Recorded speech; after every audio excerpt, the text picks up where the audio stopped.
So I've told you that Ecclesiastes is my favorite book of the Bible. It's not a happy book when you first read it, but it's honest, it's deep, and the writer asks a lot of the questions that I think people avoid asking, or they think about those questions, but they don't really say them out loud, or they don't feel like it's okay to ask them out loud. It answers some of the tough questions, and I think it sets up the New Testament, when you read it, to answer some of the questions that maybe Solomon was asking but doesn't fully answer. He didn't have all knowledge, only the piece of the puzzle that was revealed to him. And so it's a book that reassures me that God understands sometimes how things look from our perspective. That certain things don't seem right at first glance, right? I mean, you look at certain things around the world and you ask questions about them. You wonder, why are things this way? And God knows that. He understands the limits of our perspective. Solomon talks about the tough subjects like death. Most of us don't like to think about dying. We like to think that we're going to live forever. We know we're not going to live forever, but we kind of act like we do, live like we do sometimes.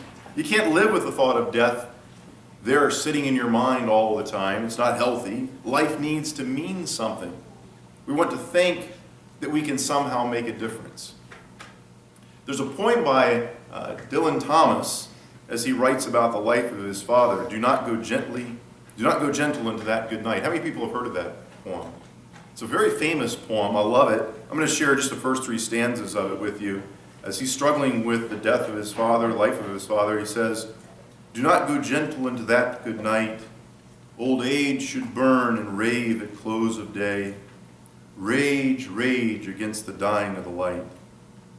Though wise men at their end know dark is right, because their words had forked no lightning they, do not go gentle into that good night. Good men the last wave by, crying how bright their frail deeds might have danced in a green bay. Rage, rage against the dying of the light. It's a beautiful poem, sad, kind of reminds me of Ecclesiastes, just reading the first three stanzas there, but it's a poem about all the things that people do with their lives and why near the end they resist dying and should resist dying in Dylan Thomas's view. They should resist the grasp of death. Thomas's father had taught him the Bible, and the poem kind of makes me think about Ecclesiastes in particular. I mean, it kind of reads like it, feels like it. Solomon struggled with trying to figure out what to do with these years of our lives. What to do with life, how to think about death, whether life's about pleasure, and power, or accomplishment, or just looking back at what you have made and being glad for it, being proud of what you've done, satisfied with it. To live your life as if it meant something. I'd certainly like to live that way, right? Wouldn't you like to live a way that at the end of life you could really feel good about it as you looked back on it at the end? It's not easy just to say it. I mean, it's easy just to say it, but it's not as easy as just saying it. We waste a lot of our energy on things that don't really matter, he points out. Many of us, all of us at times, choose a foolish path that's self-destructive, and it not only grieves God, it hurts us. And so I want to turn to Ecclesiastes chapter 7, verse 9, kind of right after some of the thoughts we read last week. He says, do not be eager in your heart to be angry, for anger resides in the bosom of fools. Do not say, why is it that the former days were better than these? For it is not from wisdom that you ask about this. Wisdom along with an inheritance is good, and an advantage to those who see the sun. For wisdom is protection, just as money is protection. But the advantage of knowledge is that wisdom preserves the lives of its possessors. Consider the work of God, for who is able to straighten what he has bent? In the day of prosperity be happy, but in the day of adversity consider God has made the one as well as the other, so that man will not discover anything that will be after him. We skipped ahead to verse 14 last week, but we kind of skipped that stuff in the middle. Do not be eager in your heart to be angry, he says. It's a foolish response. It's an emotion that overwhelms our good sense. It tunes out all the voices that might be telling us the very things that we need to hear. And so he separates anger from wisdom right off the bat. We get angry when we're frightened, usually, right? It's a fact of mental health. We start with fear or pain, and because of that fear or pain, it leads to anger as an irrational answer for what we cannot handle or comprehend. Anger is often not a way of thinking about stuff. It's a way of not thinking about things that we can't handle or that scare us. It invokes that fight or flight part of us, that people talk about. It's that sort of reaction of either you run or you stay and you get angry and you fight. It's about survival. If you want to learn, anger is the wrong response because it'll block your brain from taking in anything that could help you or hurt you. Right? Anything new, at least. It's drawing upon everything that you've got at the moment and putting it into tests and putting it into practice. But it's not a growth moment. It's a survival moment. And so Solomon was big on wisdom because to figure out what matters, you have to think about it. People don't usually use wisdom that's available to them. He points out that we do ask dumb questions. Remember all those teachers who said, no question's a dumb question. He says there is one dumb question in particular, he points out. He gives us one of those dumb questions here. He says, do not say, why is it that the former days were better than these? This is one of my favorite questions. When I hear people say it, it irritates me a little bit. I always have to step in and say something. I don't know if you have those kinds of questions or statements people make, sometimes when they're talking about stuff where you just feel like you're compelled to open your mouth and stick your big foot into it. That's me when I hear people talk about these days, everything's falling apart. We can look around, we can see all these wars, and the world's so destructive and everything. And I'm not going to argue that point. People come door to door knocking on my door at times. I've had people come by and ask me about if I see how bad the world is becoming and how we must be approaching the end of the world because of it. Kind of fits in with our morning study, right? You've met those people. The world is getting worse and worse, they say. But I like to shoot back at that. And I say, really? You ever heard of the Dark Ages? There's a reason why they were called the Dark Ages. There were plagues and wars and famine and religious hypocrisy. And it was pretty miserable for people all the time. There were times before the plow was invented. People digging up the ground constantly with their own hands kind of stuff. Just to survive. People were hungry all the time. There was no such thing as supermarkets. There was a neighbor. Maybe he'd be good to you and maybe he wouldn't. If he had more food than you did in the middle of the winter.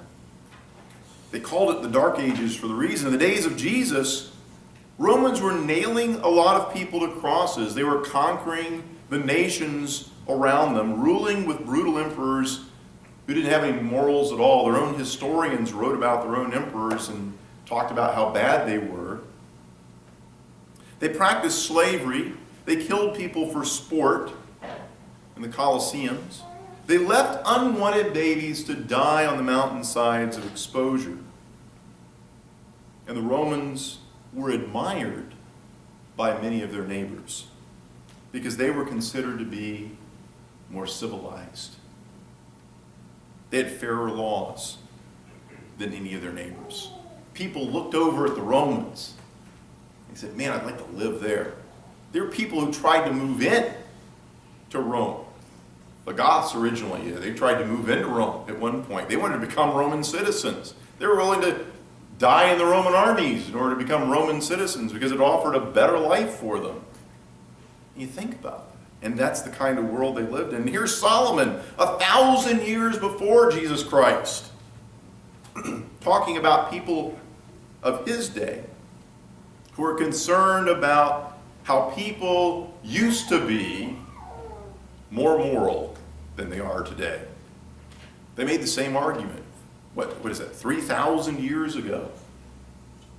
They were making that same sort of statement. I remember the good old days. I remember when times are sure get bad. You had people 3,000 years ago saying stuff like that.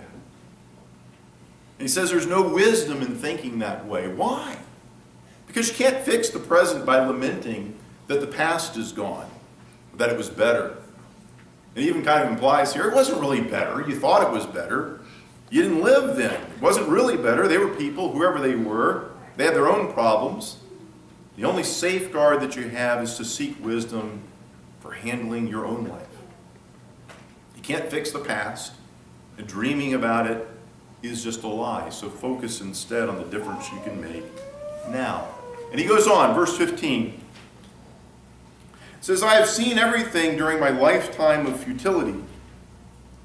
There is a righteous man who perishes in his righteousness, and there's a wicked man who prolongs his life in his wickedness. Do not be excessively righteous, and do not be overly wise. Why should you ruin yourself? Do not be excessively wicked, and do not be a fool. Why should you die before your time? It is good that you grasp one thing, and also not let go of the other. For the one who fears God comes forth with both of them. This is kind of the modern idea of not falling into extremes, of moderation kind of thing. Blows my mind when I read these words, Do not be excessively righteous. Think about that. That's a wild statement, isn't it? First time I read that many years ago, I remember it just blew up my assumptions that I had about life. I would once have thought God wanted us to walk around like monks, right? Studying constantly, worrying about every decision, living perfectly. But we call that sort of life living on eggshells. And we call it that for a reason. Maybe that would have worked for a good title for the message today. There are people who get mental health treatment for living on eggshells, right? Because you walk around expecting everyone to be perfect, including yourself, and it'll drive you crazy. You'll drive everybody else around you crazy. I've been driven crazy by some people at times. You can't do it. Note that Solomon doesn't say that you should be unrighteous. What he says is that people shouldn't be excessively righteous. You got to think about what he means by that. His point is that we die anyway.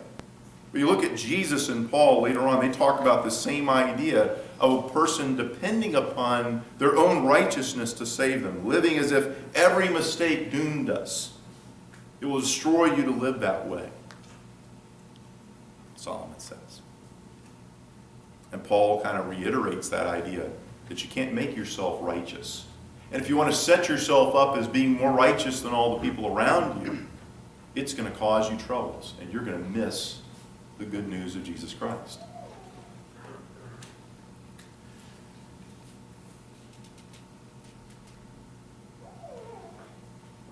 God never meant for us to walk around moping and worrying about every mistake that we made. He never intended for people to become monks who think about nothing but Scripture all day long. He expected you to live righteously in the course of living your life. Paul once said that Christians should remain in the world even amidst its immorality, 1 Corinthians chapter 5, verses 9 and 10. He wasn't suggesting that we become immoral. He was suggesting the fact that we live in an immoral world, and we needed to be there to make a difference, to have an impact, to live our lives. And we saw back in chapter 3 of Ecclesiastes, there's a time to dance, and a time to build, and a time to embrace. God meant for us to live life and to experience all of its wonder. And at the same time, he says, don't live wickedly. He concludes in that same section. And then he goes on, verse 19, wisdom strengthens a wise man more than 10 rulers who are in a city. Indeed, there is not a righteous man on earth who continually does good and who never sins. Also, do not take seriously all words which are spoken, so that you will not hear your servant cursing you. For you also have realized that you likewise have many times cursed others. No one is really righteous, Solomon says. kind of reads just like some of the things Paul says in the New Testament, right? How he talks about how everyone has sinned and fallen short of the glory of God. Same sort of idea going on here. Everyone sins. It's a fact. We've all done what's wrong, every one of us. And then Solomon takes it all one step further to what he implies, what that implies. He wants to change the way that we should think about the people around us. What happens when somebody speaks ill of you? You get angry, right? Somebody's talking behind your back, saying things about you. Used to be a supervisor where I used to work. I'm sure people said things about me at times. Don't know, but assume so. People get angry. You throw away a friend. You take it seriously. Don't take seriously all words which are spoken, Solomon says. Because people are sometimes just running their mouths. It would be really nice if people would only say what they mean. If they wouldn't fumble their words, if they wouldn't change their minds about what they said, or express their frustration awkwardly at times. But that's not the way it is. People make those kinds of statements, and we say those kinds of things. And sometimes we regret having said them later. And there's another book on, James talks about watching the tongue, and we could certainly preach a sermon about, being careful about what we say, because it does have an impact on people. But Solomon gives us the other perspective of having it said to you, you can think about it and realize you said dumb things too. You've cursed people behind their backs as well at times. All of us are guilty about fussing about a friend or complaining about someone's actions, or maybe cursing somebody's excessive righteousness that's bothering us, or their cleaning habits, or whatever happens to bother us. Solomon tells us to think about how we all do it, how we all mumble and grumble, and don't take it too seriously when your wife or your coworker or your friend mutters under her breath about you, because you've done the same thing. And so he says, live a life of wisdom. Consider what you're doing with wise thoughts, and your life will be more of what your father intended. It's interesting to me how much effort Solomon puts into this idea. He explores in depth the idea of not being excessive about anything.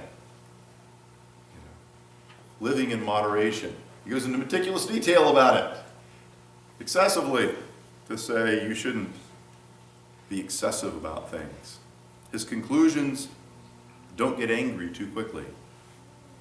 Don't be excessively righteous. Don't be excessively wise.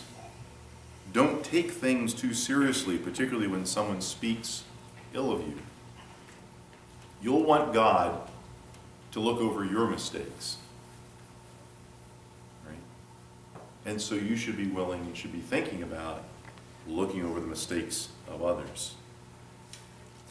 So the wisdom of Solomon, shared with us in Ecclesiastes, telling us about how to live life to its fullest, how to not miss out on it.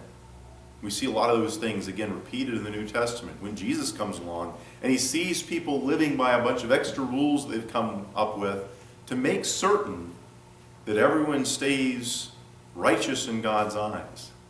And Jesus comes along and says, no, not the point.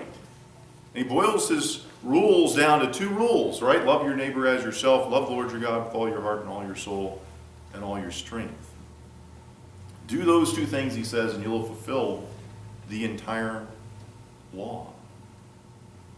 This morning, if there's something in your life that needs to change, Christ offers you that option of changing the way you think about life and its meaning, of finding something valuable out of it, because he gives you the opportunity to change from the past the things you've messed up, to leave those things behind, to repent of your sins, believe in his Son, Jesus Christ, proclaim him to be the Lord of your life, and to be baptized into his name.